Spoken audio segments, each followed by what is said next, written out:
It's Sunday. You know what that means.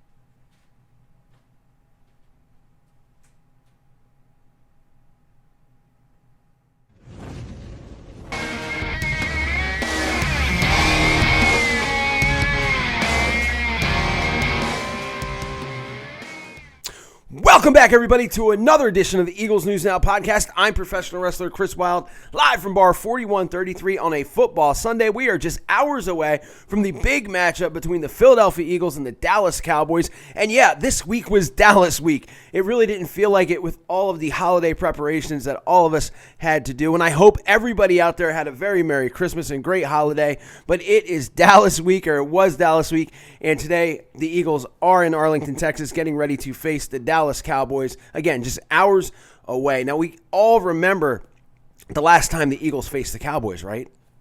I mean, look, it feels like it was eons ago because honestly, these teams are so much different than they were when they played weeks ago.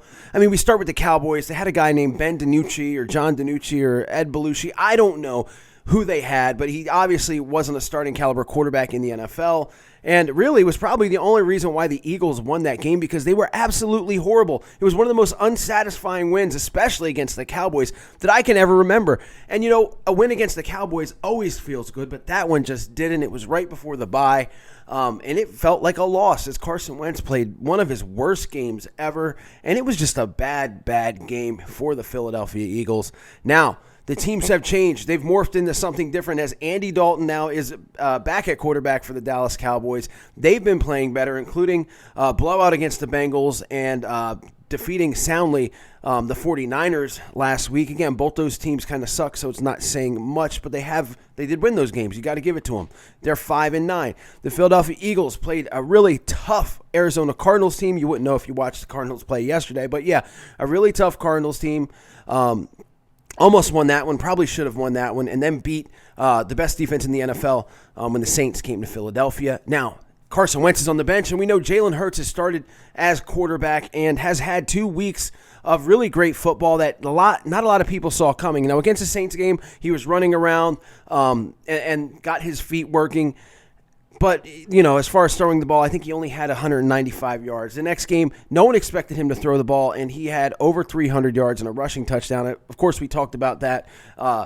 The last time an Eagle did that was Michael Vick. So he has just been playing awesome. Again, it really looks like, you know, there's a lot of comparisons to Dak Prescott. We'll get to that in a minute. But he just kind of has those McNabb vibes. I don't know. It's the new era of quarterback when it comes to Jalen Hurts. So I don't know what we're going to see today. Are we going to see the Eagles team that we've seen the past 2 weeks? I hope so. You know, I'm waiting for him because he is a rookie. I'm waiting for a game where he makes a lot of mistakes and just has a bad game. I thought maybe it might have been last week as they were down 16-0 and he had a safety in the end zone. I really hope it doesn't happen this week or the rest of the season. Other Eagles news is the Eagles get back, and this is kind of weird to me, and I'm not excited about it at all, to be honest with you. They get back to Deshaun Jackson.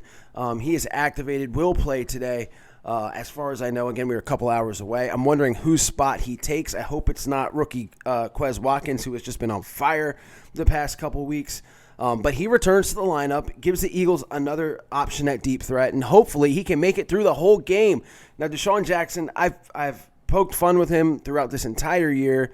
Look, he's given us a lot of great memories as Eagle fans. Hopefully he can give us 2 more weeks full of good memories and really help this rookie quarterback out. That would be absolutely huge. If he could just be, I don't know, 90% of the player that he was, 85% of the player that he was, it would really help this Eagles offense out. Talking about wide receivers, last week the Eagles had a really tough challenge against 2 wide receivers, one that's definitely going to be in the Hall of Fame and one that it probably will be, in DeAndre Hopkins and Larry Fitzgerald. And this absolutely hurt Eagles secondary. I mean, you got guys like Kevon Seymour, Michael Jacquet in there, tried to hold their own, but just could not stop these absolute all-stars. And this week it does not get much easier for them as they play against Amari Cooper, Michael Gallup, and Cee Dee Lamb. Now, they do get Darius Slay back, who didn't play last week. That should be huge because Darius Slay is, even though he's had a rough year this year, he is a number one corner. You know what? I'm going to make a prediction. I think he gets his first interception today.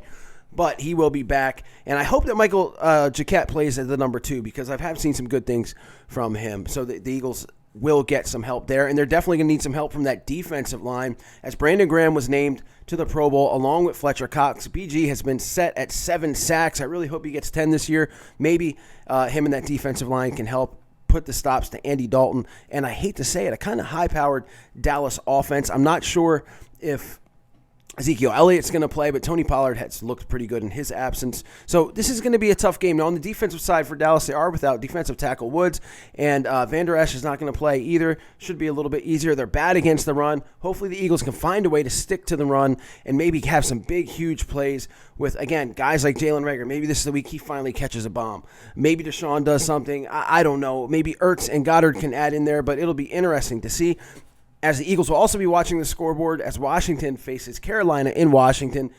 Look, guys, I'm going to be honest with you. When I look at the Washington-Carolina game, and I hope I'm wrong, but I find it hard to believe that Washington is going to lose that game, even with Dwayne Haskins in at quarterback and Terry McLaurin out at wide receiver. This is the Ron Rivera game. He's facing his former team. I don't know. I find it hard to believe that those guys are going to let the coach down, or he's not going to coach his best game. But we'll see, and we'll hope that they lose, because if they win, the Eagles are automatically eliminated from the playoffs. And the big question is now, do you really want them to make the playoffs? You see, if Dallas defeats the Philadelphia Eagles, the Eagles' draft position just gets better. If the Eagles win, then Dallas will get better over the Eagles. And if the Eagles make the playoffs somehow, they're diminishing all draft chances. I kind of live for the moment. I've said it here before. Tomorrow's never, ever guaranteed. And I will never root for the Eagles to lose against the Cowboys. I want an absolute dominating win. Jalen Hurts, the last time he played in Texas Stadium, is that what it's called now? Texas Stadium? I don't know. Last time he played in Dallas. It was a Big 12 championship, which he won. He is from Texas. His parents will be in the building. So once he gets over the jitters of actually playing around fans, because Jerry Jones cares more about money than anything else, and fans are at the stadium. Hopefully he settles down and plays a hell of a game. And look, there's no way to make Philadelphia Eagle fans like you any better than beating the stinking Cowboys. So I want to leave you guys, but I want to leave you with this one thought, and it comes down to Jalen Hurts. And I heard this on the radio earlier this week, and it kind of makes sense a little bit of one of the reasons why Howie Roseman, who has just been awful, drafted Jalen Hurts in the second round. And as we all remember, the Cowboys picked Cee Dee Lamb. They didn't need a wide receiver. They needed defense. But despite the Eagles, they picked Cee Dee Lamb.